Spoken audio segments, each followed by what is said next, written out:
buenos días a todos. Tengo verdaderamente el gusto y el honor de darles a todos ustedes una calurosa bienvenida y una acogida al acto académico de inauguración de las Jornadas Internacionales Manuel Bandeira, Poeta del Alma. Y tengo el gusto también de dar la palabra en primer lugar a doña Ascensión Rivas, que es directora de estas Jornadas Internacionales y ilustre profesora de nuestra Universidad de Salamanca.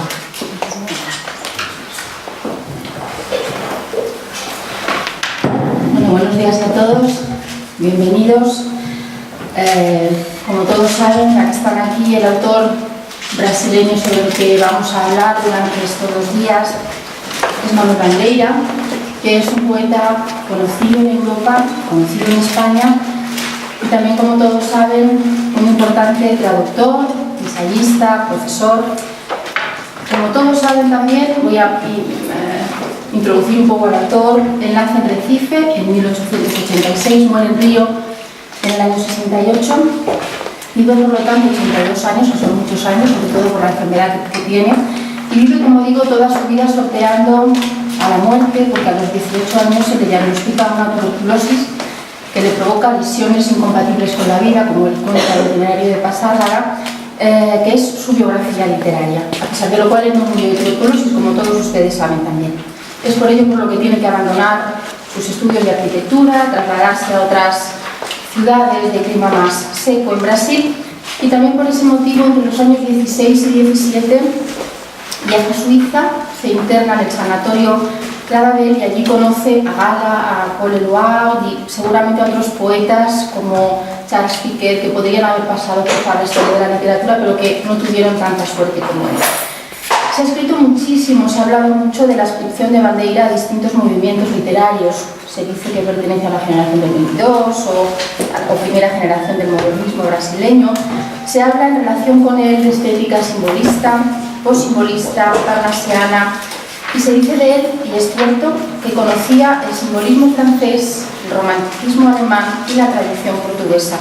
Pero lo que a mí más me ha llamado la atención de su poesía es su profundo lirismo y su deseo de mostrar un yo interior, un yo íntimo de forma extraordinariamente sencilla, porque su intención era llegar con suma facilidad al lector, y eso para mí tiene mucho valor.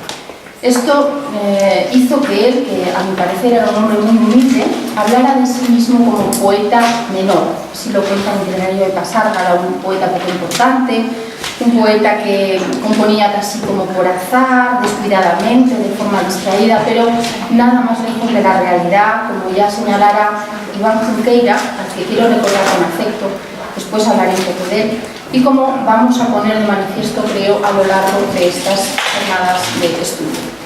Bien, para ello, para hablar de Bandeira y para las ponencias plenarias, nos acompañan 2 académicos de la ABL, de la Academia Brasileira de Letras, Marcos Vinicius Vilaça y Arnaldo Nisquier. Nos acompaña también, no está en la sala, pero vendrá, creo que esta tarde, el académico correspondiente Antonio Maura, el catedrático de la Universidad de A Coruña, Carlos Paulo Martínez Pereiro, la profesora María Isabel López Martínez de la Universidad de Extremadura y de la Universidad de Salamanca, mi compañero Juan Antonio González Iglesias, que es poeta y que estuvo en la ABL hace unas jornadas, y yo misma. Por 3er año hemos abierto las jornadas a la participación de comunicantes y verdaderamente nos hemos visto gratamente sorprendidos por la respuesta que esta iniciativa ha tenido en Europa y en Brasil. Puedo decir, sinceramente maravillada, que esto está creciendo, que está creciendo mucho, pero si soy sincera, no querría que esto se desbordara. No querría que esto se convirtiera en una cosa grandísima por la que los participantes pasan sin apenas conocerse y sin tener un hueco para hablar un rato, etc. A mí me gusta este formato de reunión pequeña, casi familiar, porque tengo la experiencia de que es más satisfactoria, es más cercana, es más provechosa y creo que es más eficaz en todos los sentidos. Aquí no solo hemos venido para hablar de Bandeira, aunque esto es lo más importante, es el motivo que nos ha hecho viajar, pero también hemos venido para estar a gusto y para pasar un buen rato y seguramente para hacer amigos, como van a comprobar.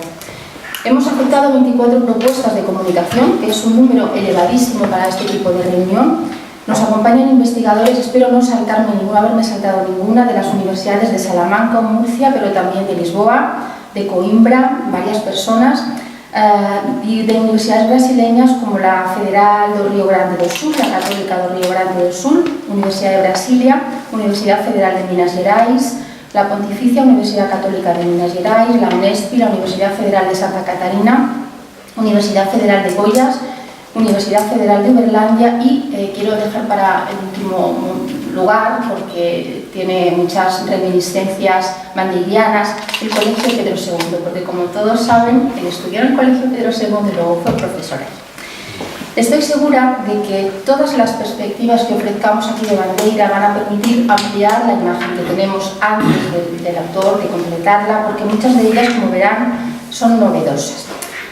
Hemos elaborado, creo, un programa completo, creo que atractivo, en el que vamos a abordar muchos temas importantes de la poética de Bandeira. Por ejemplo, vamos a hablar de la relación entre la poesía de Bandeira y la cultura de Brasil, o la patria, Bandeira y la patria, Bandeira y Brasil. También entre Bandeira y Portugal. Nos vamos a adentrar en ese lugar mítico que es Pasárgada.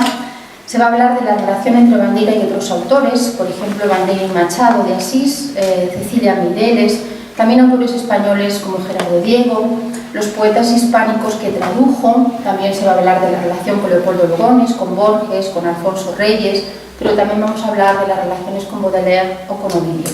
Se va a hablar del existencialismo, de posible su obra, de modernismo, de la presencia sobre de la comedia del arte. Vamos a hablar del influjo de los mitos en el poeta, del tema de la muerte, de la poética de la memoria. Se van a estudiar otros géneros que ha tocado el autor, como las cartas o los ensayos. Se va a hablar de su alma política. Incluso se va a analizar su presencia en las aulas escolares. Agradezco a todos los participantes, a todos ustedes que estén aquí. Algunos de ustedes han venido desde muy, muy lejos, como ya he señalado al citar sus centros de origen. Algunos otros no han podido estar por distintos motivos, aunque me consta que lo han sentido de verdad. Quiero tener en este momento unas muy breves y sentidas palabras de homenaje para Iván Junqueira, que no está en la sala físicamente como hubiera sido deseo de todos, porque falleció hace unos meses, pero está aquí de otra manera, porque siendo como es uno de los principales especialistas en la obra de Junqueira, necesariamente vamos a citarlo más de una vez y muchos de nosotros. Agradezco su presencia, en este momento no hay ninguno, pero vendrán, a mis compañeros de la facultad que han decidido acompañarnos y también a algunos alumnos a los que sí que veo. Agradezco desde luego la presencia del público y la presencia del público que nos sigue a través de la televisión. Agradezco al Centro de Estudios Brasileño su acogida. Siempre digo lo mismo, pero es que este es un centro muy pequeño en el que trabajan muy pocas personas y todas ellas son imprescindibles, verdaderamente son imprescindibles. Y sin ellas no sería posible todo lo que pasa aquí. Y trabajan mucho además. Quiero agradecer al director del centro, a Ignacio Verdugo, al subdirector que nos acompaña en la mesa, a Emanuel Portillo, a Elisa Tavares, que está detrás de la máquina de fotos. Ella está a los mandos, además de detrás de la máquina de fotos, y lo está haciendo muy bien, ha hecho un trabajo extraordinario. A Esther Gambi, que estuvo a los mandos hasta que se puso de baja para tener su segundo bebé. A Vicente Justo, a Juan Gómez, cada uno en su cometido es imprescindible aquí, como les digo, y sin ellos nada de esto sería posible. Y quiero tener también unas palabras de agradecimiento para los becarios, para Ana María Murata de USPI y para José Antonio Paniagua de la USAL. Quiero agradecer a la Academia Brasileña de Letras, que nos ha encomendado una labor interesantísima y fecunda, que sigue confiando en nuestro trabajo y que constantemente lo alienta. Quiero agradecer a la Fundación Cultural Hispano-Brasileña, que ha querido, como siempre, sumarse a la celebración de las jornadas, y naturalmente a la Embajada de Brasil en Madrid, en España. Y finalmente, aunque no por ello menos importante, quiero agradecer a la vicerrectora de Relaciones Internacionales, María Ángeles Serrano, y al director del Departamento de Lengua Española, José Antonio Bartol, que me acompañan en la mesa, su cortesía al acompañarnos en esta inauguración, su apoyo al centro y a las actividades que aquí hacemos. Termino con un par de indicaciones que espero contribuyan a la buena organización de estos días. Ruego encarecidamente a conferenciantes y a comunicantes que se ajusten al tiempo. El hecho de que hayamos puesto tantas comunicaciones hace que tengamos que ajustarnos muchísimo al tiempo. Saben los conferenciantes que tienen 30 minutos y los comunicantes tienen 15 minutos. Tendremos después un breve tiempo para la discusión que aprovecharemos y que puede alargarse en los descansos. También por ello ruego a los presidentes de mesa que sean muy estrictos con el tiempo, que hagan una presentación breve. Muchos de ustedes tienen currículos dilatadísimos, pero bueno, como les digo, somos esclavos del tiempo. Les digo también, ya termino, que en los descansos tendremos la oportunidad de hablar, como les decía antes, también de tomar un café que serviremos en una sala contigua. Y bueno, pues termino ya. Bienvenidos a todos y muchísimas gracias por hacer que este encuentro sea posible. Gracias.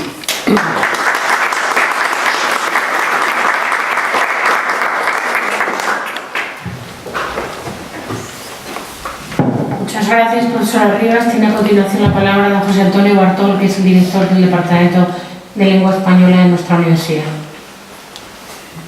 Buenos días. Es para mí un enorme placer estar aquí en lo que yo creo que son las terceras jornadas a las que yo asisto en este acto de inauguración.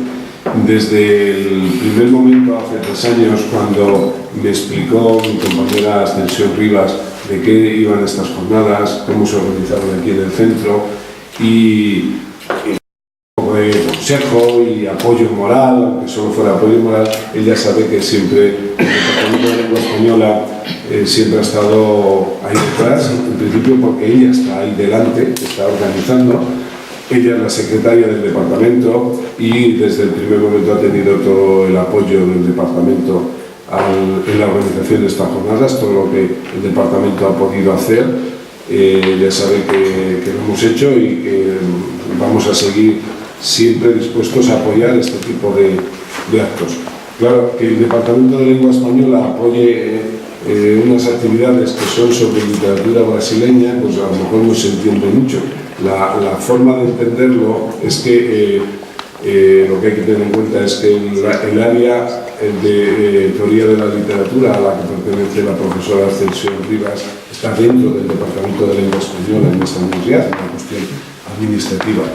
Pero aparte de la cuestión administrativa, para este director de departamento, que nació en un pueblecito muy pequeño de Salamanca, en la raya portuguesa, y por lo tanto que tiene una formación cultural con mucha influencia portuguesa, incluso de palabras que desde pequeño aprendí que se dicen en mi pueblo, que son de origen portugués, pues todo aquello que tiene que ver con la cultura portuguesa o con la cultura brasileña. También he sido profesor durante mucho tiempo de español de América, he explicado español de América, conozco algunas regiones hispanoamericanas, Uruguay, por ejemplo, y todo esto ha hecho que siempre me haya sentido muy cercano a todo lo que tiene que ver con Brasil, con la cultura brasileña. Sigo la política brasileña, me gusta mucho seguir las elecciones que va a haber dentro de... Cuando es el domingo, ¿no? Hay elecciones. Entonces, quiero decir que aunque pudiera parecer que el Departamento de Lengua Española está aquí como en corral ajeno, no lo está. No lo está, yo estoy aquí muy a gusto y hay elementos importantes para que yo me sienta completamente acogido en esta mesa y para que el Departamento de Lengua apoye estas jornadas.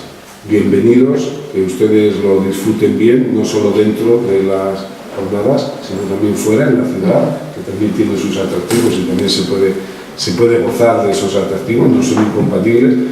Que lo pasen bien y reitero mi bienvenida aquí a esta ciudad, y el Departamento de Lengua Española, en lo que necesiten, estará a su disposición.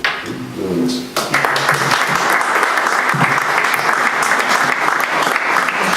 Muchas gracias, profesor Bartol. Interviene don Manuel Portillo, que es el subdirector del Centro de Estudios Brasileños. Gracias, vicerrectora. Buenos días a todos, bienvenidos, bienvenidos. Voy a hablar muy poquito porque ya la doctora Rivas y el director del departamento han dicho muchas palabras. Tiene que iniciarse esta jornada y voy a ser muy bueno. En primer lugar, congratularnos por la celebración de estas jornadas en el Centro de Estudios Brasileños, congratularnos por el convenio que cada día va más entre la Academia Brasileña de Letras y el Centro de Estudios Brasileños de la Universidad de Salamanca. Sé que recientemente, con la visita que hizo el señor rector y la señora vicerrectora a Río, hicieron una visita a la Academia y con el presidente de la Academia pues hablaron del futuro y de ampliar incluso este convenio a la publicación incluso de obras de escritores españoles y brasileños en cada uno de los países, las traducciones correspondientes de sus obras. Por lo demás, darles la bienvenida, que disfruten de estos 2 días de jornada, que saquen provecho del conocimiento de Manuel Bandeira, de su obra, y decirles que seguro que no solamente la actividad va a limitarse a esta jornada, sino que después serán recogidas todas las intervenciones en un volumen que por lo menos hasta ahora sí lo hemos hecho y queremos seguir en el futuro haciéndolo para que tenga mayor difusión toda esta actividad que se realiza en el centro. Muchas gracias por su presencia y nos veremos mañana al final de la jornada para despedirla, espero que con mucho éxito. Gracias.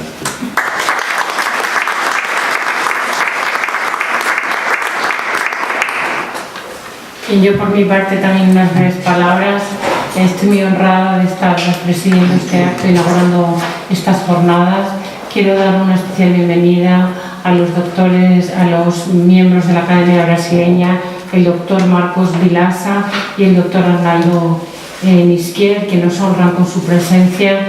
Les agradezco mucho que estén entre nosotros participando de estas jornadas sobre la obra poética de Manuel Bandeira. Quiero también agradecer a doña Aparecida Ribeiro y al profesor Martínez Pereiro de la Universidad de La Coruña, que también nos honra con su presencia, así como otros miembros de otras instituciones que van a participar en estas jornadas, y desde luego a los miembros de la Universidad de Salamanca. Creo que por una parte este tipo de jornadas que realizamos en colaboración con la Academia fortalecen nuestros vínculos, que es un deseo que tenemos y que expresamos al presidente de la Academia, el señor rector y yo misma cuando estuvimos en el mes de julio, y quiero agradecer la facilidad que siempre ofrece la Academia Brasileira para que estas jornadas y las actividades que hacemos conjuntas sean lo más fructíferas posibles. A la doctora Rivas, pues su iniciativa siempre al frente de este tipo de actividades que honran a este centro, que desde luego es una de las joyas de la Universidad de Salamanca. No sé si ustedes saben que el Centro de Estudios Brasileños es el único centro de estudios brasileños que hay en universidades españolas. Nos honramos mucho de tenerlo aquí, de que tenga la actividad que tiene, que pone en evidencia las privilegiadas relaciones que tiene la Universidad de Salamanca con Brasil y desde luego con la Academia Brasileira de Letras. A todos ustedes, pues desearles que disfruten de esta jornada. Yo creo que el programa, desde luego, como se ha dicho, es atractivo, es completo y sin duda aportará algún ángulo interesante a la obra, al análisis de la obra de poética de Manuel Bandeira por parte de la Universidad de Salamanca. En nombre del rector, que no puede acompañarnos, darles a ustedes la bienvenida calurosa. Esta es su casa y, como ha dicho el profesor Bartol, a quien también agradezco mucho su intervención, pues cualquier cosa que ustedes puedan necesitar, nosotros estamos aquí para hacer su estancia lo más grata posible. Y simplemente pues declaro inauguradas las jornadas de poesía sobre Manuel Bandeira, poeta del mundo.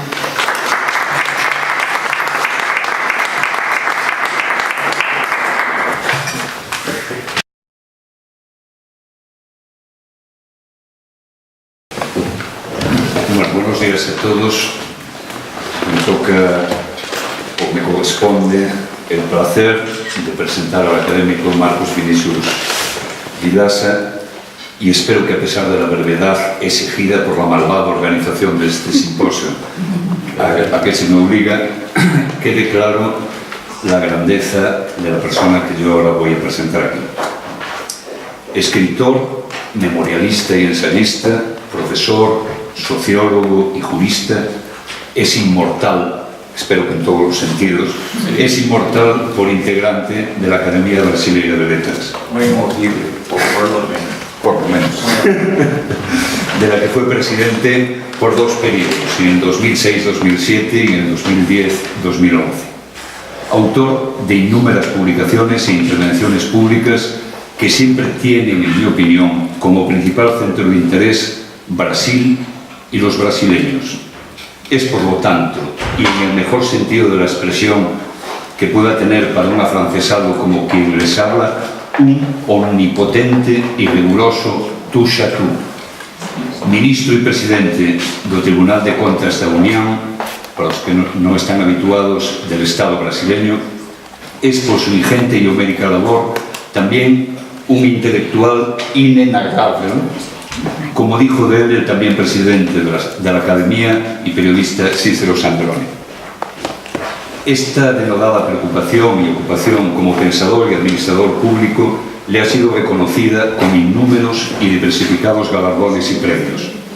Ahora bien, si me lo permite, me atreveré a destacar en especial su condición de pernambucano militante, practicante y activista.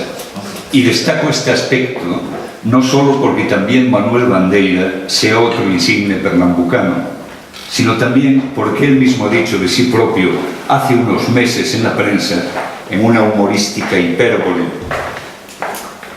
una extraordinaria hipérbole humorística desmedida, si es que esto no es redundante, ha dicho lo siguiente: soy un pernambucano ortodoxo, un pernambucano xiita y até pernambucano terrorista mesmo.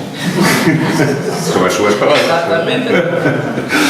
Es por todo lo dicho y por mucho más que se habría podido decir que es un honor que Marcos Vinicius Vilaça, nuestro académico, abra estas jornadas bandeiranas disertando sobre Manuel Bandeira na poesía y na cultura brasileira. Con nuestro agradecimiento y nuestra atención, tiene pues la palabra.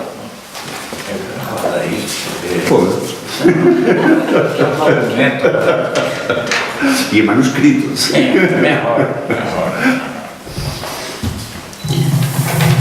Senhoras, senhores, meu caro professor Portilho, a quem revejo desde um mês atrás em Brasil, senhora professora,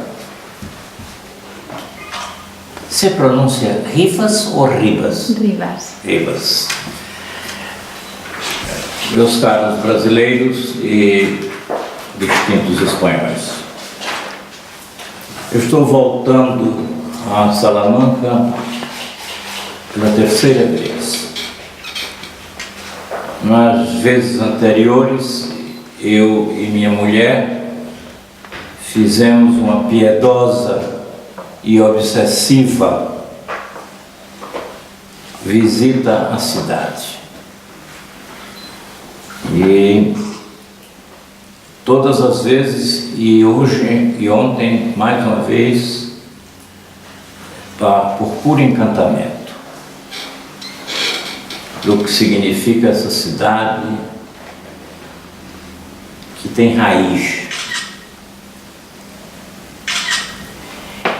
Eu, como professor de Direito Internacional Público, tenho a veneração de todos os internacionalistas por Francisco de Vitória. Francisco de Vitória é, para os brasileiros, o fundador do direito internacional. Ontem eu fui a São Estevão prestar minha homenagem na sua tumba. Esse é um momento muito particular que me toca muito, Salamanca. Depois, porque tive como professor um mestre daqui, Legazzi Lacambra, professor de Direito, um grande jurista internacional. E se não me equivoco, vocês podem me corrigir se estou errado, este é o ano em que se festeja 150 anos de Unamuno, tá certo? Não é isso? Então é um ano muito particularmente grato aos brasileiros e aos brasileiros de Pernambuco, porque nós nos acostumamos na universidade de lá a ter diariamente as lições de Gilberto Freire sobre as teorias de Unamuno. Então, vejam como vão se agregando as alegrias de estar aqui nesta casa.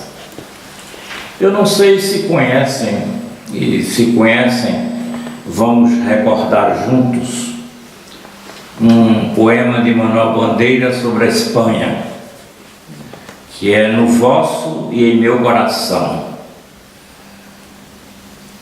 Diz ele: Espanha no coração de Neruda, no vosso e em meu coração. Espanha da liberdade, não a Espanha da opressão. Espanha republicana, a Espanha de Franco, não. Velha Espanha de Pelágio, do Cid, do Gran Capitão. Espanha de honra e verdade, não a Espanha da traição. Espanha de Dom Rodrigo, não a do Conde Julião. Espanha republicana, a Espanha de Franco, não. Espanha dos grandes místicos, dos santos poetas, de João da Cruz, de Teresa de Ávila e de Frei Luís de Leão. Espanha da livre crença, jamais a da Inquisição. Espanha de Lope e Góngora, de Goya e Cervantes, não a de Filipe II, nem Fernando o Balandrão. Espanha que se batia contra o corso Napoleão. Espanha da liberdade, a Espanha de Franco, não. Espanha republicana, noiva da Revolução. Espanha atual de Picasso, de Casals, de Lorca, irmão assassinado em Granada. Espanha no coração de Pablo Neruda. Espanha no vosso e em meu coração. Eu acho lindo esse poema do Bandeira. E aqui ele fala de São João da Cruz. São João da Cruz me ensinou Gilberto Freire. Tem uns versos que me tocam muito, quando ele diz: vamos ver se o espanhol está razoável. Adonde não há amor, ponga amor e sacará amor. Isso é de uma profundidade e de uma didática extraordinária. Se o mundo pensasse assim, nós estaríamos noutra situação. Eu vou deixar esses versos de Bandeira sobre a Espanha, tem várias cópias, eu deixo aqui, depois a direção do seminário distribui se assim julgar adequado. Como não sou professor de literatura, como não sou professor de letras, eu sou professor de direito, porque eu produzi no âmbito do direito e da sociologia. Então, eu passo pela obra de Manuel Bandeira com um olhar assim de estudante de sociologia e, sobretudo, como um conterrâneo de Manuel Bandeira. Eu não posso lhes dizer que faria uma análise adequada de Manuel Bandeira sob o ponto de vista literário. Deixo isto entre os brasileiros a cargo de Arnaldo Nesquier. Este senhor que está aqui é vice-decano da academia, foi um grande presidente da academia, deixou as marcas da sua administração na academia e é um educador, um dos maiores educadores do Brasil. E ele tem a vocação do professor, ele vai tratar do assunto como convém. Eu vou deixar-lhes também aqui alguns dos poemas de Manuel Bandeira que eu mais aprecio. Quem conhece a obra de Bandeira vai recordar logo o sentido que eu quis dar a esses poemas que eu mais aprecio, a partir mesmo de Vou-me embora para a Passárgada, né? Seja a Passárgada de Bandeira, seja a outra Passárgada, a Passárgada mais antiga, aquela Passárgada que foi construída por Ciro, né? O Antigo, Ciro o Antigo, em montanhas ao sul do Golfo Pérsico. Mas eu prefiro a Passárgada de Bandeira do que a de Ciro.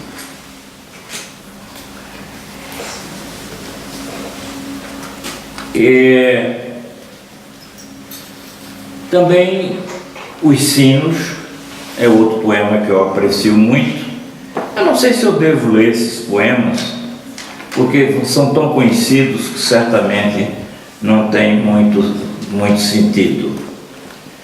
Mas eles ficam aqui também, professor, para denunciar as minhas preferências. E queria sugerir ao Centro de Estudos que pensasse em fazer o que a academia fez no nosso tempo de gestão com a Universidade do Chile. Fizemos o seguinte: tomamos um poeta chileno e um poeta brasileiro. Sobre o chileno escrevia um professor, um acadêmico brasileiro. Sobre o brasileiro, um professor chileno. Eu trouxe aqui para a biblioteca do Centro o livro que mais repercute entre nós hoje em dia, que é sobre Bandeira e o Huidobro, o poeta chileno e o poeta brasileiro. É editado pela Academia Brasileira de Letras e contou com o interesse especial da nossa embaixada em Santiago do Chile. Desses poemas, eu também trouxe aqui. Vejam que eu não estou cumprindo os deveres da lei de direito autoral. Estou fazendo as cópias em xerox e distribuindo assim, tá? Ilegalmente. Isso tudo é ilícito, mas o que é que eu posso fazer, né? Então estou aqui também, enquanto não podem todos os assistentes conhecer o livro que está aí. Já dei a professora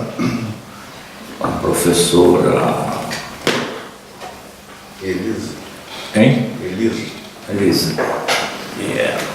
Está aqui também. Pelo menos, professor, alguma coisa eu vou deixar. Bandeira nasceu em Pernambuco, como sabem todos, filho de um engenheiro ilustre e que tinha alguma coisa material que ele pôde administrar enquanto vivo e deixou depois um pouco para a bandeira. E o sonho desse pai era que Manuel fosse arquiteto. E com esse propósito, Bandeira saiu do Recife e foi para São Paulo. Saiu do clima rigorosamente tropical e essas máquinas são infelizes. E foi para o frio e a umidade da garoa paulista e lá ele ficou tuberculoso. Essa tuberculose explica a vida de Bandeira e explica a obra de Bandeira. Esse poema Pneumotórax é um poema explícito das limitações e da vida que Bandeira teve. Febre, hemoptise, dispneia, suores noturnos, a vida inteira que podia ter sido e que não foi. Tosse, tosse, tosse. Mandou chamar o médico. Diga 33, 33, 33. Respire. O senhor tem uma escavação no pulmão esquerdo e o pulmão direito infiltrado. Então, doutor, não é possível tentar um pneumotórax? Não. A única coisa a fazer é tocar um tango argentino. Isso aqui está explicitamente marcada a doença e a vida de Manuel Bandeira. Foi daí que ele foi para as zonas de serra alta no Brasil, em Minas e até no Ceará, no Nordeste, e mais tarde foi para Clavadel, na Suíça, como sabe, e foi lá colega de outros poetas que não tiveram a sorte dele, né? Que o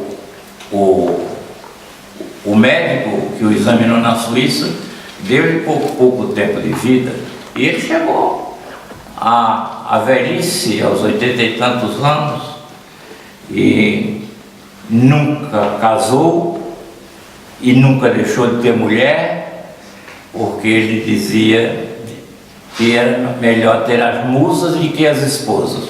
Não sei se tinha razão nisso, mas enfim, acho que não tinha, mas podia ter duas coisas, não há impedimento, né? E Manuel Bandeira tem que a sua poesia, a poesia é ele mesmo. A poesia de Bandeira é o próprio Bandeira. A sensibilidade pungente, o lirismo também pungente, e marcou a sua vida. O humor inglês, parecido com o de Machado de Assis. Quem lê Bandeira toca no homem. É fácil na poesia tocar o homem. Ele realiza uma comunicativa força humana de expressão. Por isso seus versos são tristes, mas fecundos. A criação em Bandeira venceu a melancolia. A gente desfila pelos livros dele e encontra muita melancolia, mas o processo de criação vence essa melancolia. Bandeira não tem palavras perdidas, todas vão ao coração. Ele também foi um grande dominador de palavras. Ele não era pedante. Tem a expressão pedante? Sim, é a mesma coisa. Ele não era um pedante, porque às vezes a gente encontra poetas que têm domínio da palavra, mas são pedantes. Ele não era pedante. E a poesia de Bandeira não precisa de muita explicação. Ela não é complicada, ela não é hermética. É uma poesia sincera. Eu penso que ela é sincera como a dor de viver.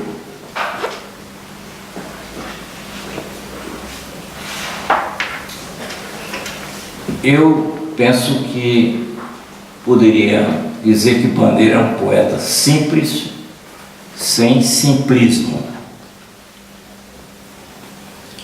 Tinha simplicidade, mas nunca foi simplório.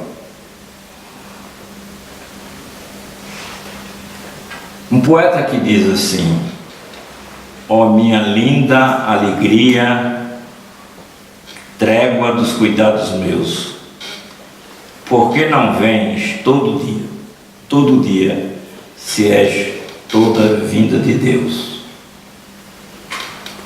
Isso é de uma simplicidade e ao mesmo tempo de uma profundidade extraordinária. E dizia assim também: não sou poeta, e se a razão está com Emerson, devia calar-me. Se não sou poeta, deveria ser mudo. Enfim, vamos um pouco mais além. Esse era o seu Manuel Bandeira. Desabotoado, completamente desabotoado. Ele amou muito a natureza. A gente encontra muita natureza nos versos de Bandeira, sem ser um panteísta. Não era um panteísta.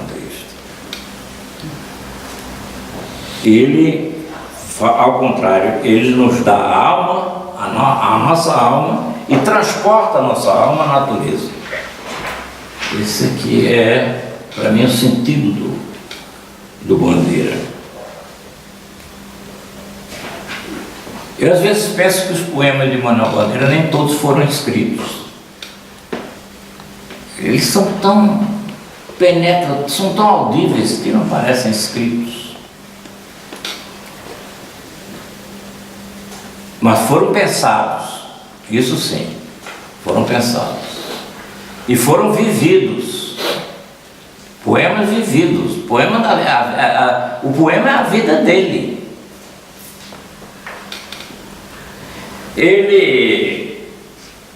Vocês vão discutir isso mais para frente. Ele ocupou-se muito nos fins do Neoparnaso e início do modernismo. Ele foi até chamado do São João Batista do modernismo, né? Ele começou reagindo ao simbolismo, aí nessa época foi chamado de São João Batista do modernismo, pois foi um guia dos modernistas, mas não é homem de movimento, mas de personalidade.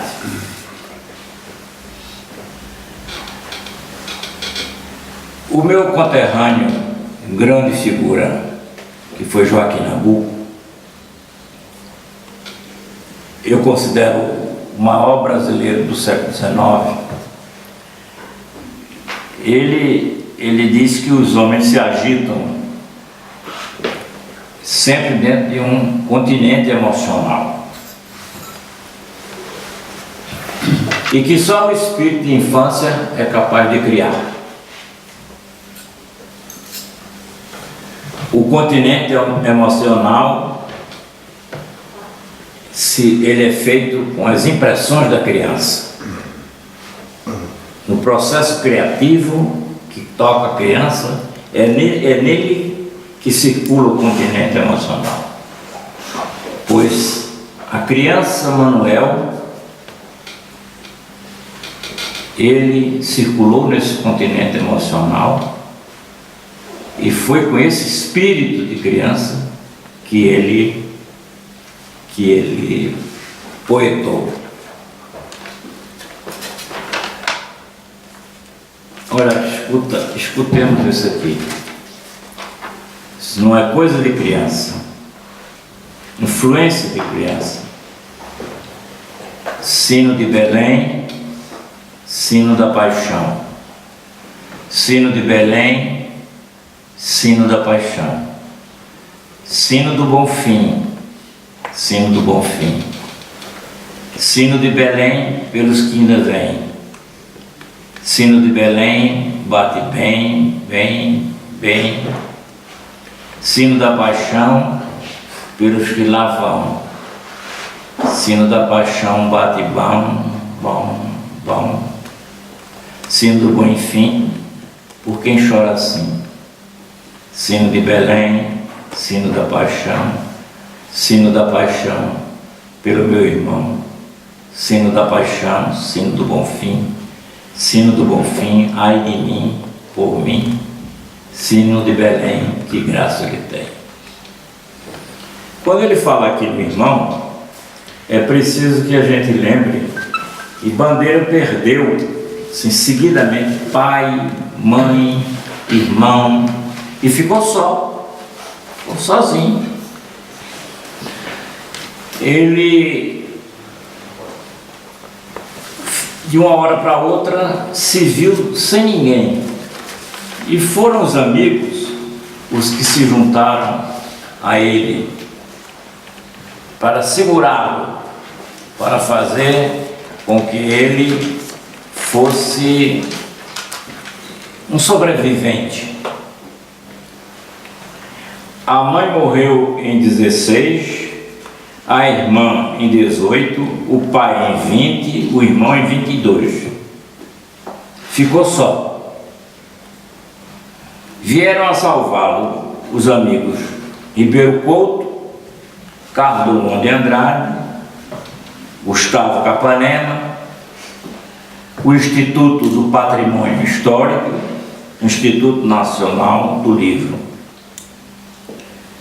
Aí diz ele, quando minha irmã morreu, que foi em grande parte do tempo em que foi vivo, a enfermeira, a companheira dele, quando minha irmã morreu, devia ter sido assim: um amigo moreno, um anjo moreno, violento e bom, brasileiro, veio ficar ao pé de mim.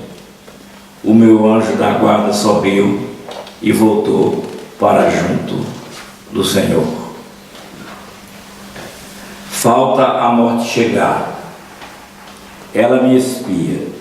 Nesse instante, talvez, mal suspeitando que quando já morri, que já morri quando o que eu fui morria.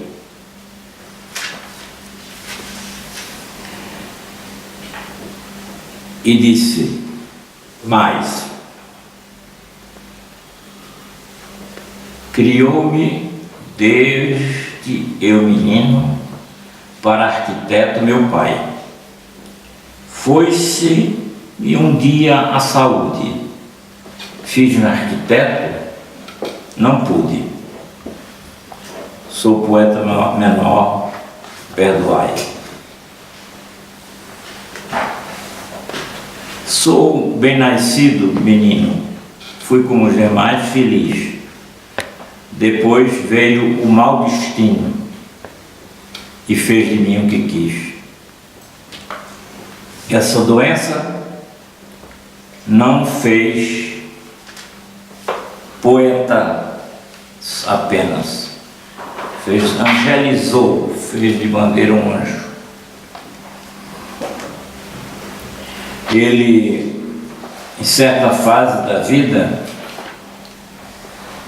ele recebeu um pedido do seu grande amigo Gilberto Freire para fazer o célebre poema da Evocação do Recife. E ele disse para Gilberto, disse, não se faz um poema por encomenda, se faz um poema por sentir.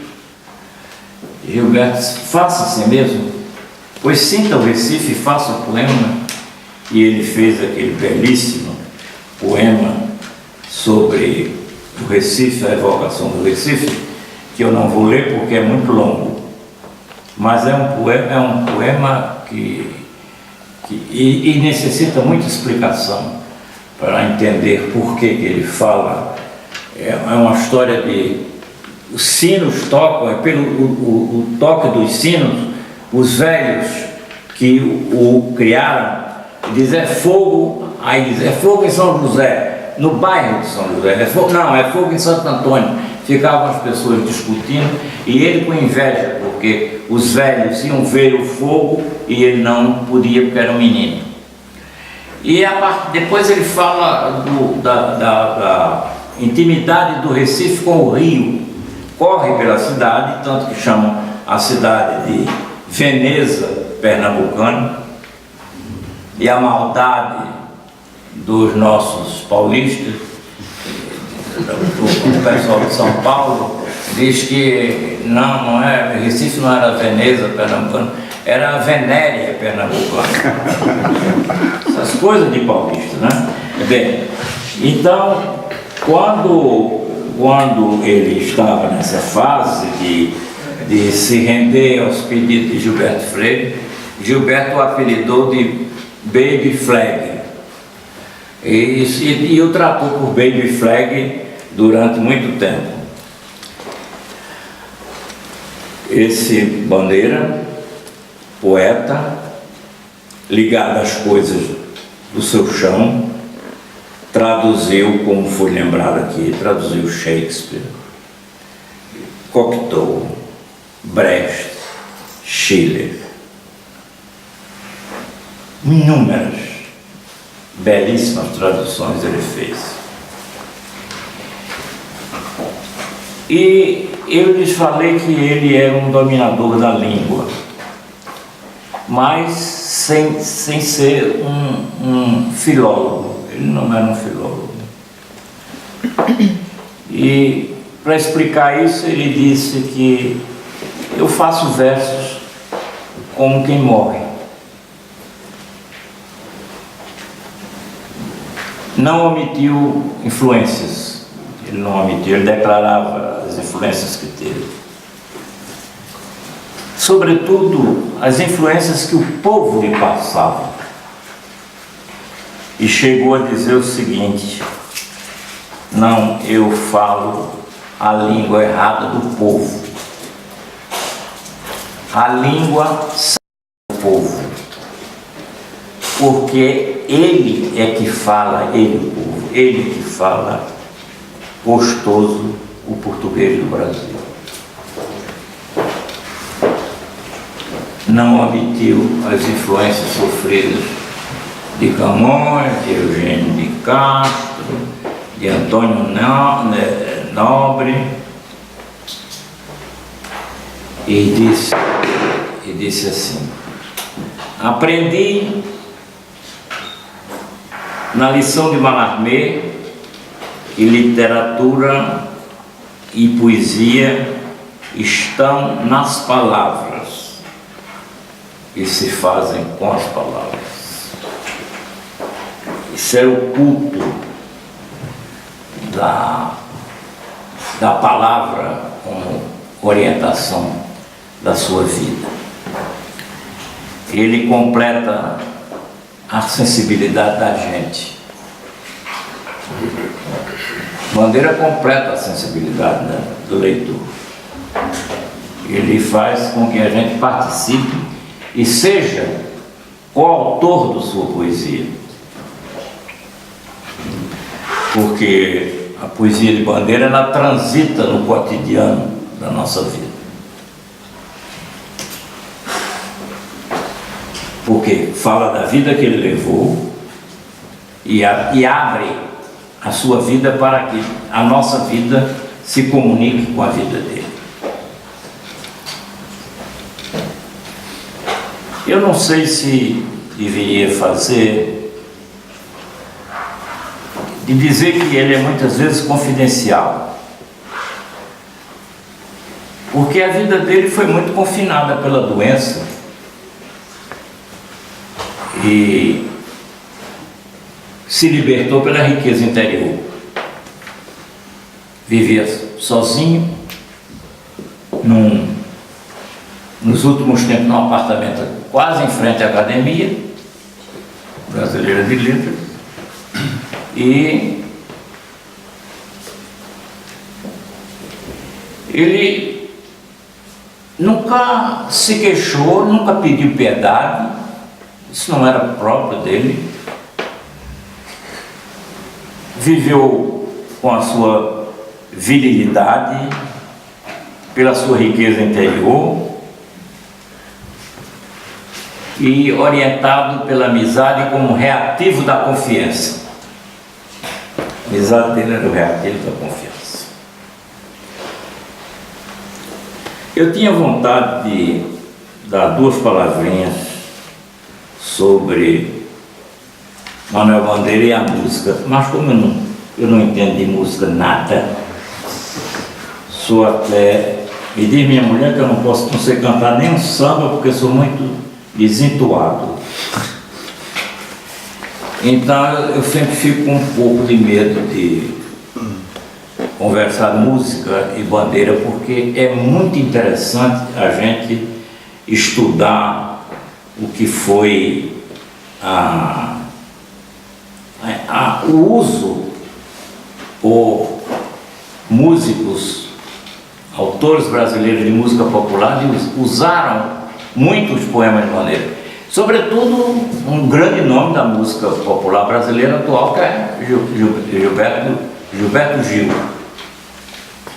Mas houve um sambista brasileiro de grande expressão chamado Senhor.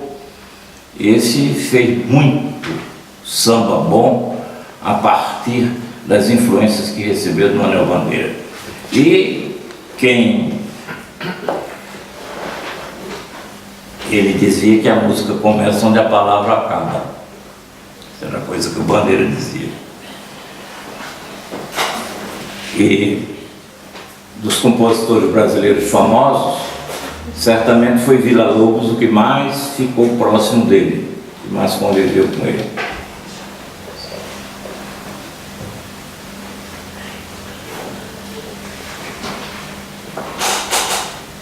Ele chegou a dizer que eu sinto que na música é que eu me expresso bem.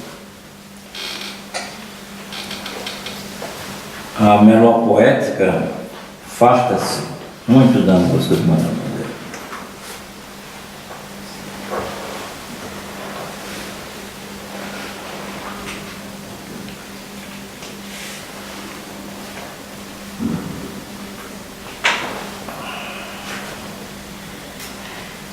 Bandeira escreveu no dia, eu copiei isso, no dia 5 de dezembro de 1791, Wolfgang Amadeus Mozart entrou no céu como um artista de circo fazendo piruetas.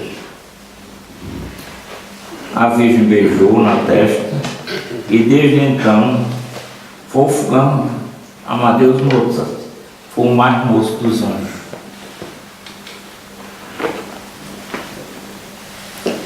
Mas a frase ideal para juntar a música e Manuel Bandeira é quando ele disse que por que é que Deus não me deu a sinfonia como deu a Schubert? Essa é a tradução do meu Baby Flag.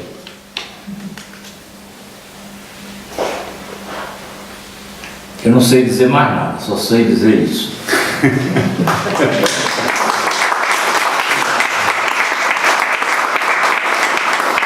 Muito obrigado pela paciência. Sim, pode. Eu não sei se sei responder, mas posso ouvir. Seguro que sabe responder. Abrimos, bueno, primero agradecer la magnífica exposición de nuestro compañero diferenciante. Y en segundo lugar, pues abrir la posibilidad de algún tipo de pregunta, sugestión, consideración, comentario, en fin, lo que considere. Graças a Deus ninguém quer perguntar nada. Eu vou ler aqui um poema de Carlos Drummond de Andrade para Manuel Bandeira. Olha o que Carlos Drummond diz. É um poema enorme sobre Carlos Drummond. Eu vou ler só aqui um trecho. Isto nos deste, verso a verso, e só depois o soubemos claramente na leitura da Luz da Vida Inteira. Vida Inteira é um dos livros dele. Foste nosso poeta, doaste som de piano e violão e flauta ao sentimento esparso, convulsivo dos amantes, dos doentes, dos fracos, dos meninos, dos sozinhos, na praça ou no sanatório. Manuel, muitos irmãos, no gesto seco. 90 anos, será? Ou és menino também e para sempre, agora que viveste a dor da vida e sorris no mais longe, Pernambuco? Pernambuco foi o tema. Creo que considera que con Pernambuco se acaba el mundo y por tanto se acabó esta conferencia. Empieza. Pernambuco é o umbigo do mundo. É o umbigo que você diz no farol. Você diz umbigo, o Pernambuco é o umbigo do mundo. Abrimos la posibilidad. Sim.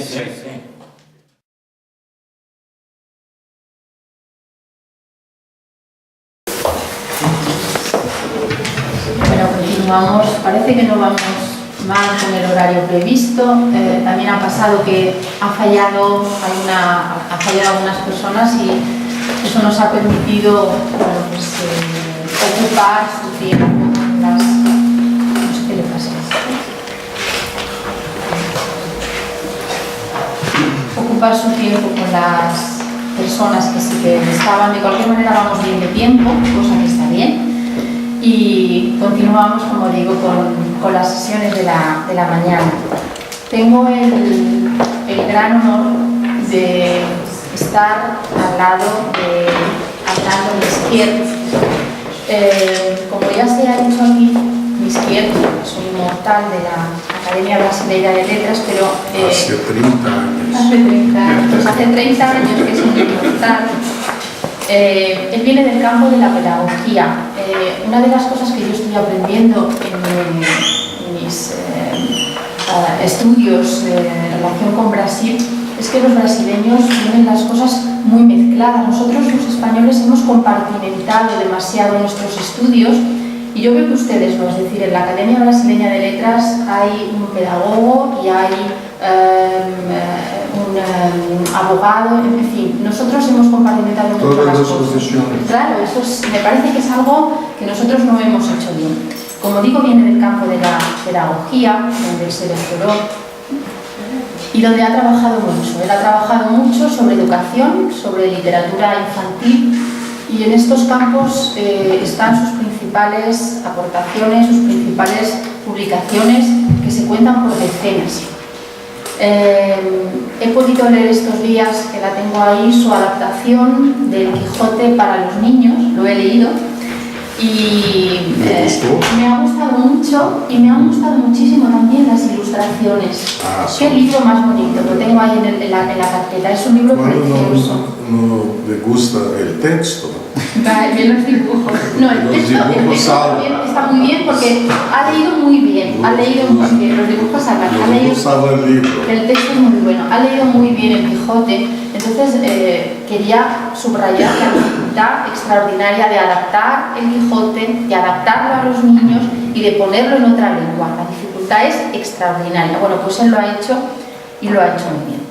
Él ha sido profesor de Historia y Filosofía de la Educación en la Universidad del Estado de Río de Janeiro.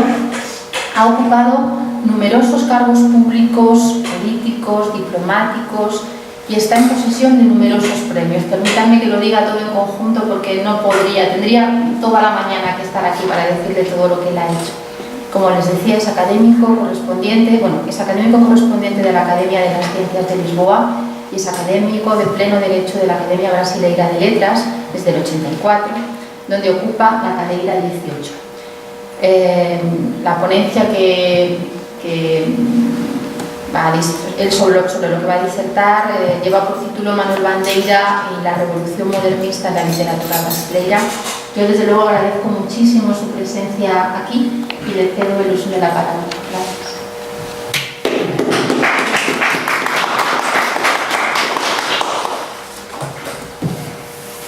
Muchas gracias, doctora Ascensión Rivas.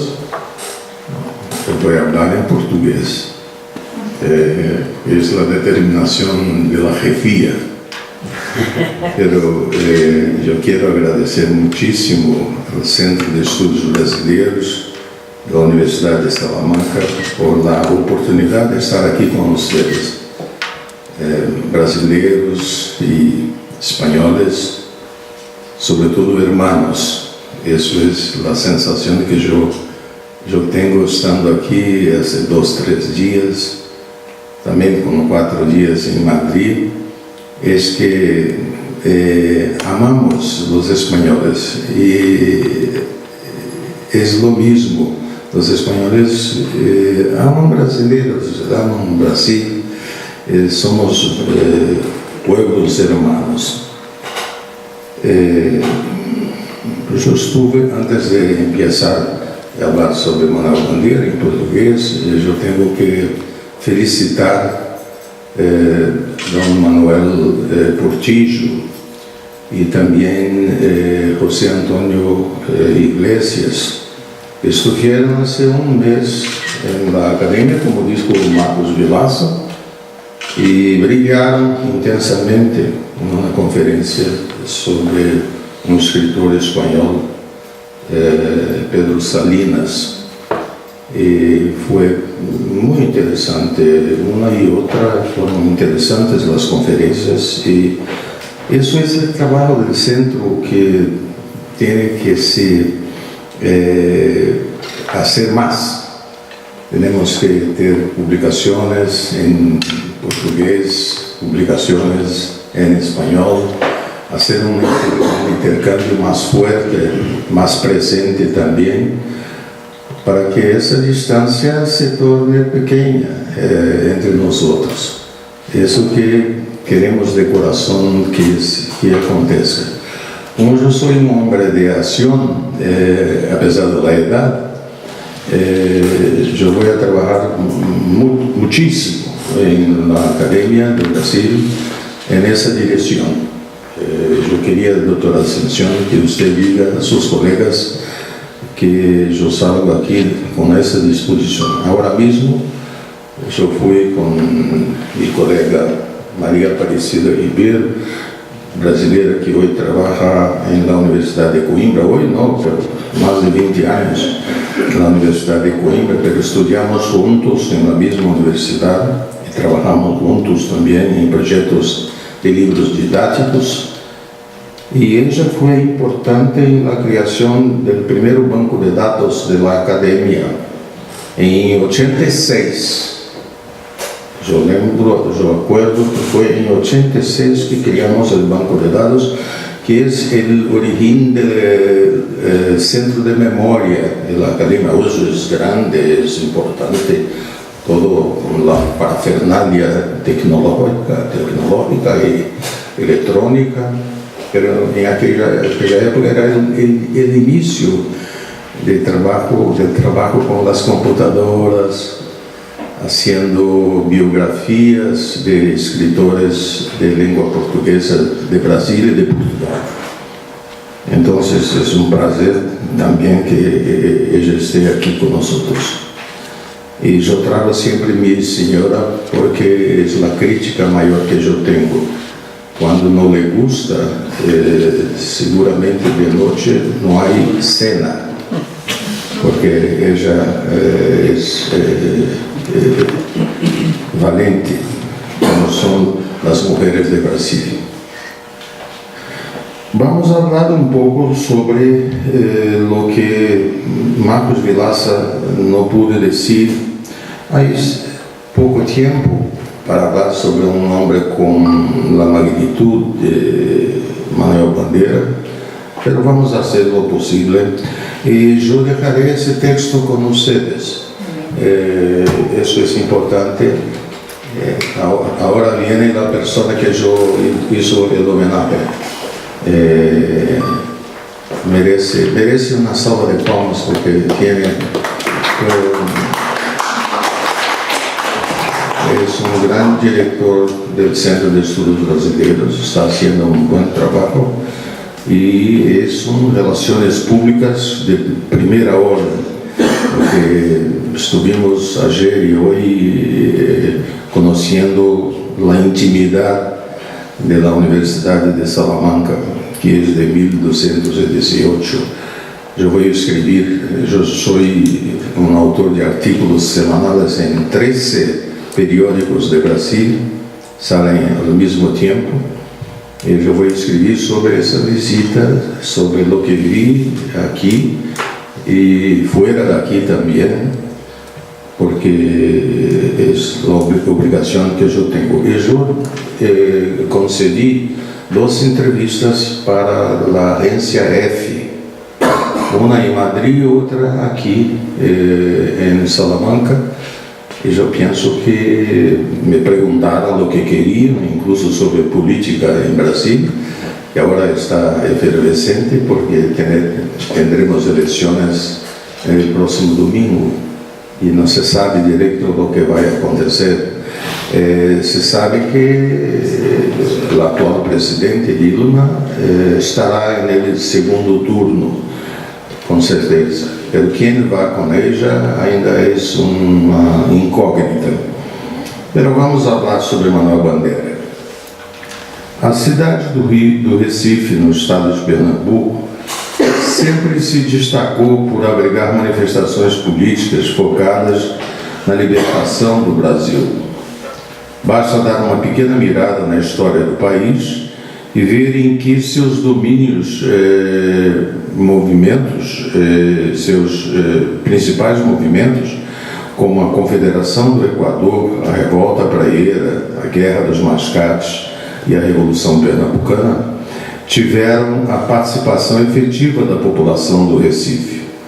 Mas a cidade também tem um histórico de gerar grandes personagens na área cultural, como foi o caso do poeta e escritor Manuel Carneiro de Souza Bandeira Filho, ou apenas Manuel Bandeira, nascido a 19 de abril de 1886 na Rua da Ventura, que hoje se chama Rua Joaquim Nabuco, outro grande brasileiro, para Vilaça, o maior de los brasileiros. Para mí es Machado de Assis, el escritor, cada uno tiene el derecho de escoger. Filho de Manuel Carneiro de Souza Bandeira e Francelina Ribeiro de Souza Bandeira, teve uma infância difícil em função de graves problemas de saúde. Não sei por que Vilaça não dijo que é tuberculose, a doença que ele tinha. Tuberculose, todas as características da doença que matou Frédéric Chopin. Eu me acordo sempre de uma película A Noite Sonhamos, em que se habla sobre isso, a vida de Chopin. Neste período, a família experimentou algumas mudanças de ares, indo morar no Rio de Janeiro e depois em Santos. Mas o Recife querido nunca foi esquecido por Manuel Bandeira. Ao contrário, sempre teve um lugar especial tanto nas suas atividades como nas suas obras. A mudança para as cidades do Sudeste e também para o exterior ajudaram a formatar a personalidade de Manuel Bandeira, que cultivava o sonho de estudar arquitetura, mas quis o destino que ele fosse tomado pela arte das letras e viesse a fazer parte de uma turma muito talentosa do Recife, que inclui nomes como Josué de Castro, el hombre de la geografia del hambre. Eu posso falar depois sobre isso, porque era um grande amigo meu e foi o brasileiro que mais cerca chegou ao Prêmio Nobel de La Paz. Josué de Castro. Ele não ganhou porque o governo de Brasil não deixou, não queria, por problemas políticos. Isso é uma vergonha. Josué de Castro, Marcelino Freire, Medeiros de Albuquerque, Nelson Rodrigues, grande dramaturgo, Ascenso Ferreira, Olegário Mariano, Bastos Tigre, Múcio Leão, também da Academia, Gilberto Freire, Mauro Mota, também da Academia, e Paulo Freire, esse é um grande educador. Apenas para citar alguns dos ilustres representantes da cultura da capital de Pernambuco, que conquistaram definitivamente seus espaços na literatura brasileira. Você todo camina bem com as transparências, eu preparei especialmente para vocês. Manuel Bandeira iniciou os estudos do antigo primário no Recife e os secundários no Rio de Janeiro, do Colégio Pedro II. Era um colégio padrão. Talvez por influência do pai, que era engenheiro, ele estudou arquitetura na Escola Politécnica em São Paulo, onde também complementava a formação com aulas no Liceu de Artes e Ofícios. O objetivo?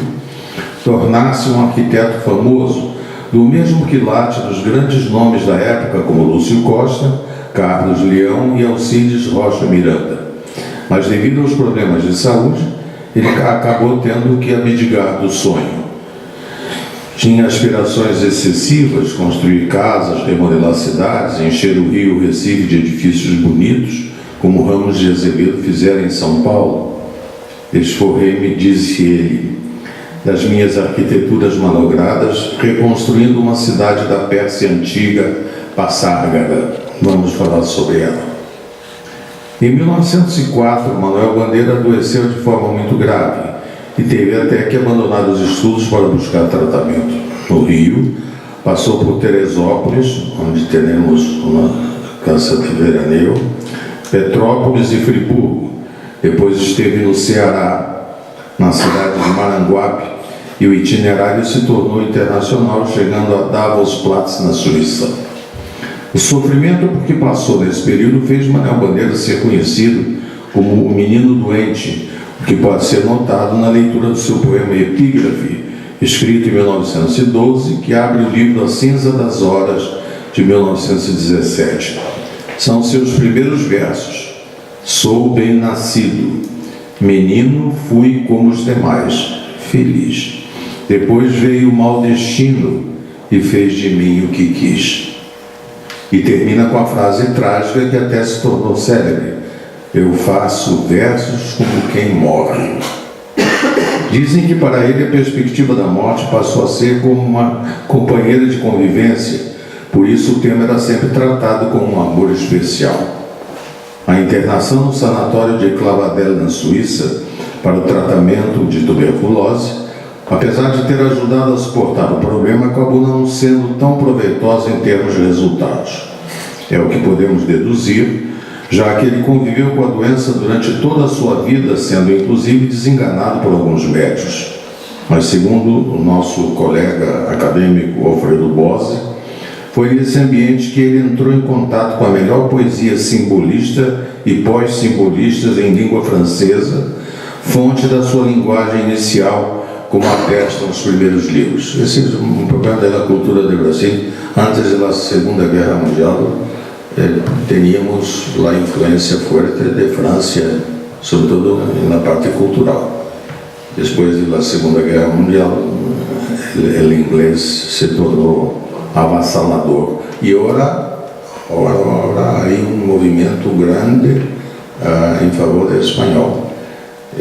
Cresce o interesse por el espanhol no Brasil, assim, de uma maneira em progressão geométrica. Isso é interessante. No sanatório, Manuel Bandeira travou amizade com o poeta francês Paul Éluard, um dos ícones dos movimentos do dadaísmo e surrealismo, que foi o responsável pelas informações sobre as manifestações artísticas da Europa. Dada nessa época a opção do poeta brasileiro de defender o uso do verso na poesia e que se tornou um diferencial em sua obra. Ter como professores personalidades que integravam a Academia Brasileira de Letras era uma das particularidades que os alunos poderiam desfrutar quando estudavam no antigo Ginásio Nacional, depois chamado de Colégio Pedro II. Pedro II. Manuel Bandeira fez o curso lá e teve esse privilégio, que fez questão de relatar em seu discurso de posse na Academia Brasileira em 40, dando os nomes dos professores e relatando como foi importante para a sua formação os ensinamentos recebidos. São suas palavras. Silva Ramos, que me iniciou em versar como matéria viva e não antigualha didática a linguagem dos velhos clássicos portugueses. José Veríssimo, grande educador, que me abriu os olhos para ver em nossos poetas românticos os de mais rico e sincero sentimento que já tivemos.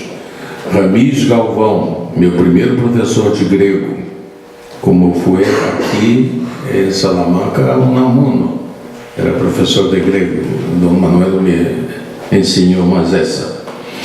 João Ribeiro, com quem posso dizer que aprendi a discernir o verdadeiro conceito da tradição e jamais foi incompatível com as aventuras fascinantes do espírito. Fecha.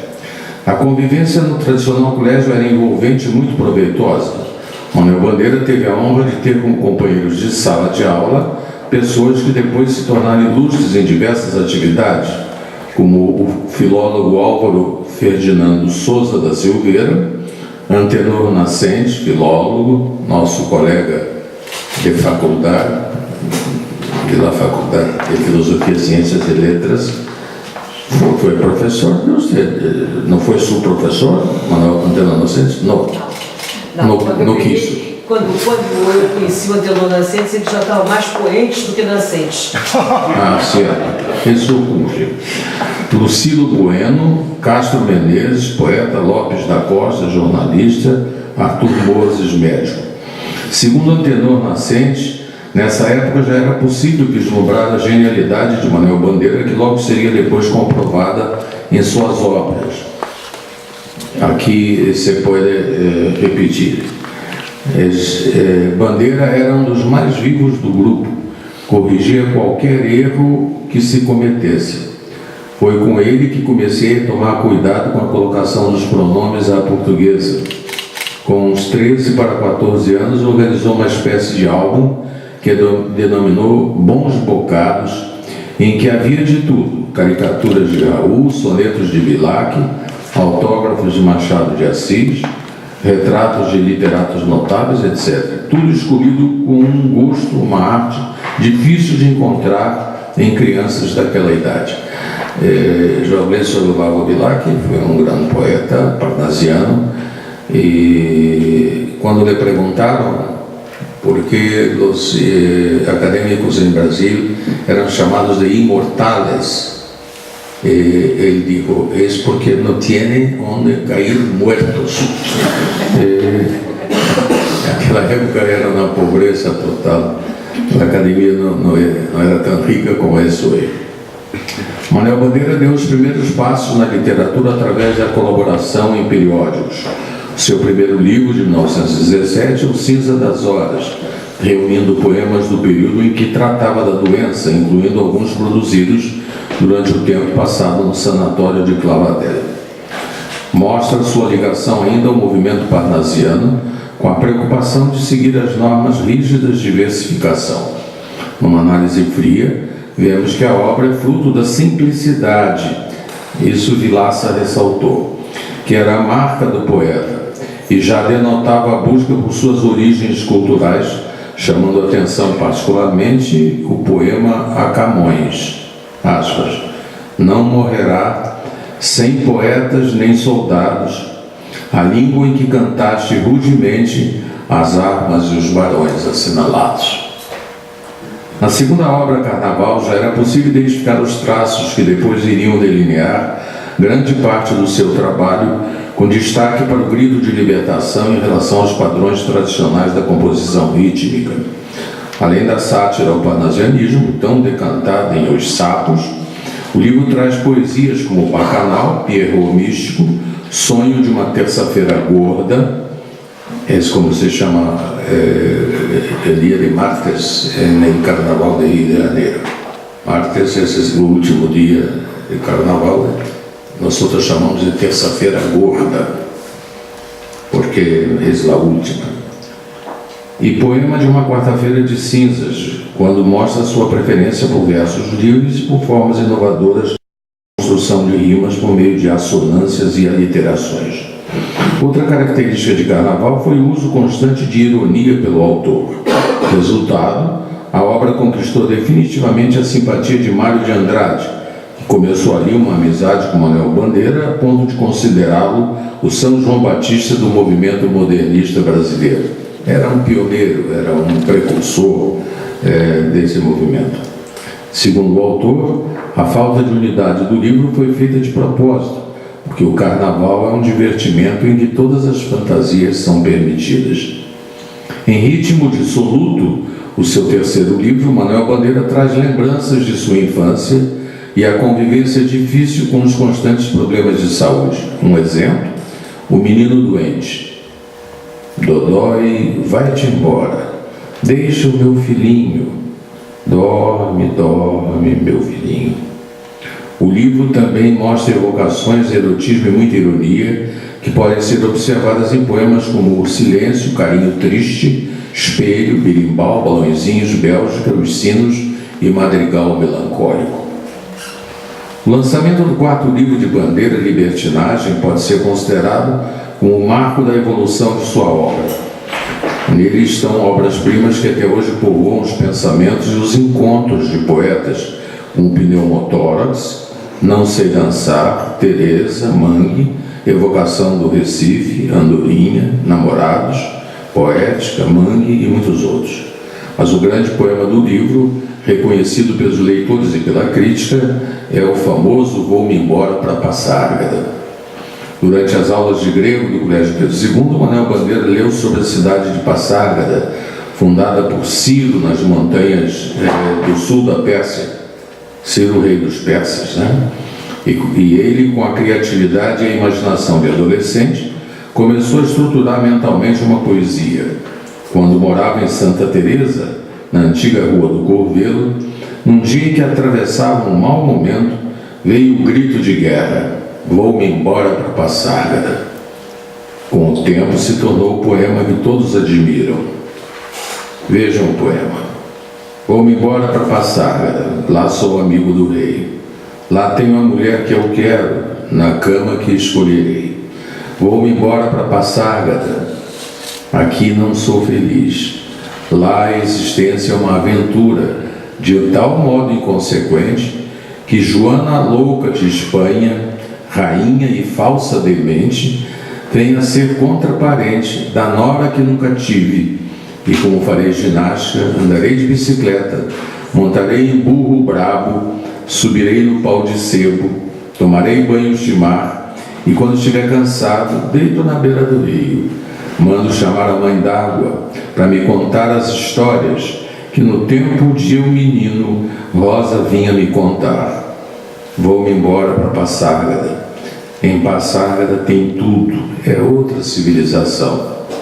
Tem um processo seguro de impedir a concepção, tem telefone automático, tem alcaloide à vontade, tem prostitutas bonitas para a gente namorar. E quando eu estiver mais triste de não ter jeito, quando de noite me der vontade de me matar, lá sou amigo do rei. Terei a mulher que eu quero, na cama que escolherei, vou-me embora para Passárgada. É bonito, eu preciso ler algumas vezes para sorver o sentido de cada uma dessas palavras.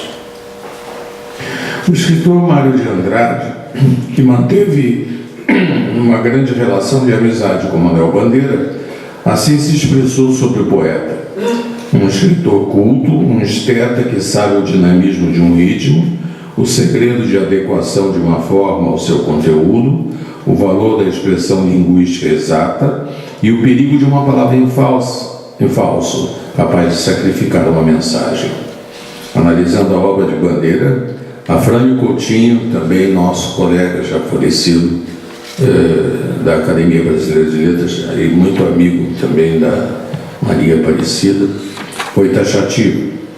Alguns de seus poemas são dos mais belos e altos da poesia modernista, graças à maestria artesanal e ao domínio da expressão poética, bem como à aguda sensibilidade que revela. Na mesma linha também se encaixavam os pensamentos de dois escritores nordestinos, o também pernambucano citado por Vilaça, Gilberto Freire, que realçava o espírito de eterno menino que sempre acompanhou Manuel Bandeira, desde quando se revelou para a poesia, aspas, mas ao mesmo tempo não lhe faltou por antecipação, nem sequer aos 20 anos, a maturidade que o comum dos homens só adquire na tarde e ao mesmo tempo na noite da existência, aos 80 ou perto dos 80 anos. E o paraibano José Lins do Rio, torcedor do Flamengo, que destacava no poeta o lirismo pungente de sua vida, o humor mais inglês que já tivemos desde Machado de Assis. A entrada na Academia Brasileira de Letras foi um capítulo à parte na vida de Manuel Bandeira. Ele que teve um tio, João Carneiro de Souza Bandeira, que ocupou a cadeira número 13, de 1905 a 17. No início ficou reticente, quando amigos que já frequentavam o Petit Trianon, como Ribeiro Couto, Múcio Leão, Cassiano Ricardo, Alceu Amoroso Lima, Olegário e Mariano Levi Carneiro, pediram que se candidatasse, mas ele recusou solenemente. Depois de muita insistência, e isso acaba de acontecer agora na academia, numa das 3 vagas existentes, que serão definidas eleitoralmente, falando neste mês de outubro, 9, 23 e 30 de outubro. Um deles acabou cedendo e concorreu à vaga deixada por Luiz Guimarães Filho, sendo eleito em agosto de 40. A posse ocorreu em 30 de novembro. Passou ele então a conviver com outras personalidades da academia, que também eram objeto de sua admiração, como Clementino Fraga, Roquete Pinto, Toné, Oliveira Viana, Rodolfo Garcia e Aloysio de Castro. Anos depois, Manuel Bandeira explicou o motivo de sua resistência. Ele achava que não tinha qualificação para tentar uma vaga numa casa tão nobre, que havia sido frequentada por 3 figuras que marcaram a sua adolescência: Machado de Assis, Joaquim Nabuco e João Ribeiro. E depois, soaria de forma estranha o fato de ele, partidário da impureza em matéria de língua, ter de conviver com grandes nomes no espaço que zela pela pureza do idioma. E aqui um parênteses, parece que o artículo 1º do Estatuto Pétreo da Academia disse claramente que a preocupação prioritária que devemos ter é com a língua portuguesa e a cultura nacional. Isso é um artículo pétreo. Em seu discurso de posse, Manuel Bandeira falou sobre a importância de ser um dos representantes da Casa de Machado de Assis. São suas palavras: só depois de eleitos começamos a sofrer o peso da responsabilidade que nos incumbe. Não se trata de uma conclusão a que cheguemos por avaliação pessoal. Ela se impõe aos eleitos diante das manifestações de regozijo e carinho com que os envolvem, desde logo os seus parentes, os seus amigos. A opinião pública, como que sente obscuramente o papel que esta casa cumpre em nossa vida intelectual. A quem entra nesta companhia não pode tal movimento de confiança deixar de influir as mais severas razões de modéstia. Fecha.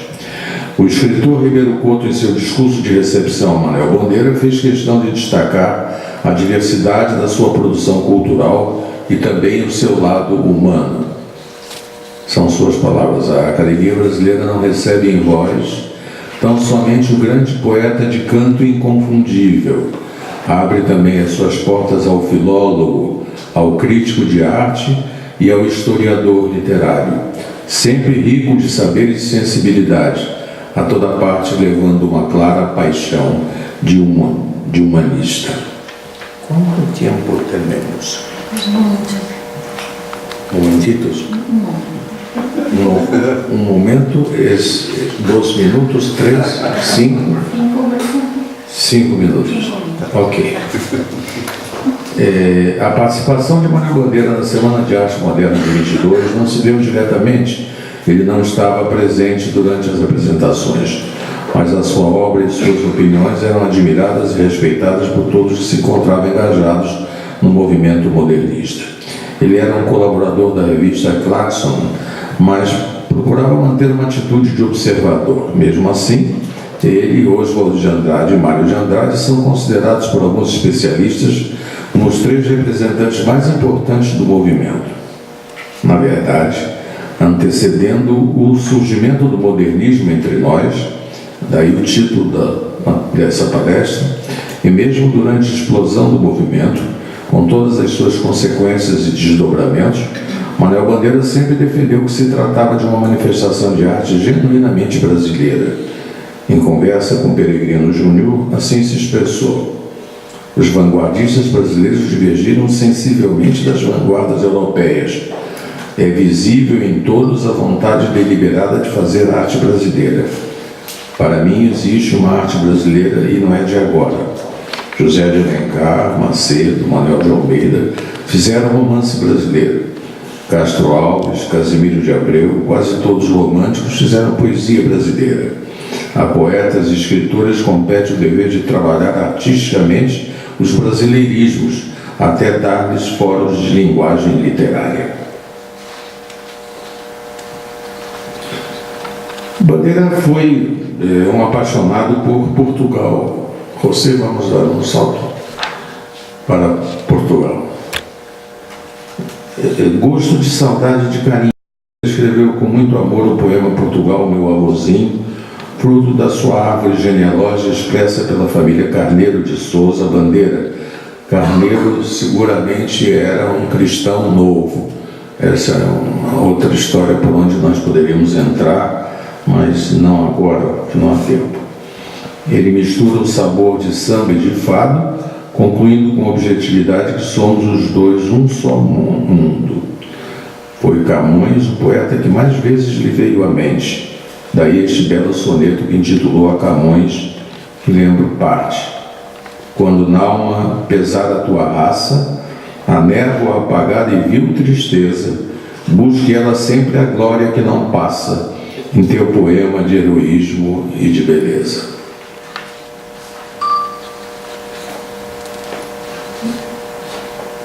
Trabalho das antologias. Na Antologia dos Poetas Brasileiros Bissextos Contemporâneos, publicada em 1946, Bandeira focalizou uma diversidade de escritores brasileiros que se destacaram em outros estilos e não em poesia. São os casos de Aurélio Buarque de Holanda, autor do nosso grande dicionário, Euclides da Cunha, Gilberto Freire e Maria Clara Machado. Agora, a relação com a literatura hispano-americana.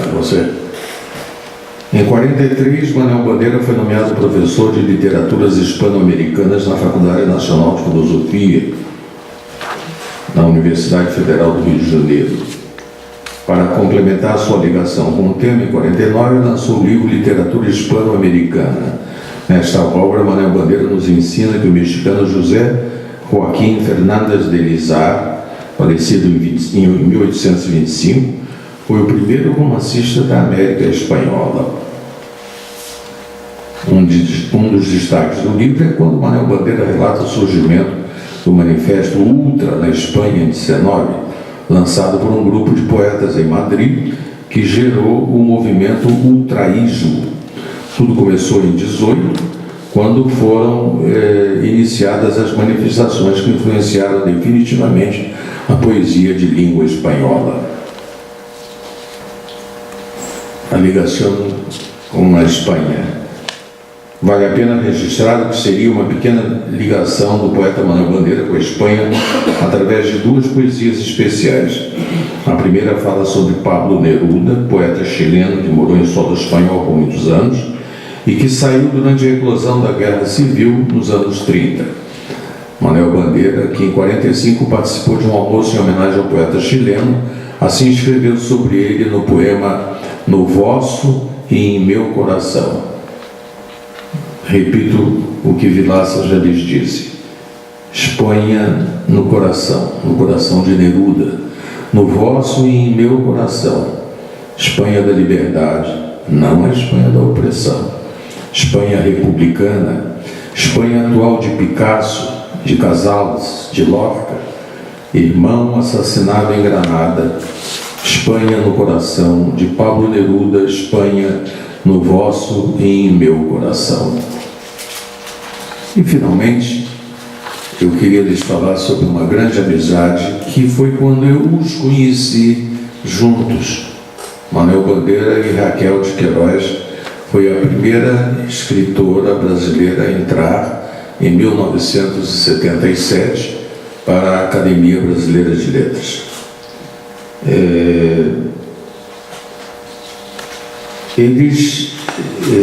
A Raquel de Queiroz é autora do famoso romance O 15, sobre a maior das secas havidas do Nordeste, que ela retratou num livro quando tinha 19 anos e tinha acabado de concluir o curso de magistério. Ela era professora primária. E Manuel Bandeira fez para ela, com o que eu encerro, este louvado para Raquel de Queiroz, que foi minha madrinha na Academia Brasileira de Letras. Foi quem me recebeu na academia e durante os seus 15 últimos anos de vida me tratou como se filho fosse dela própria.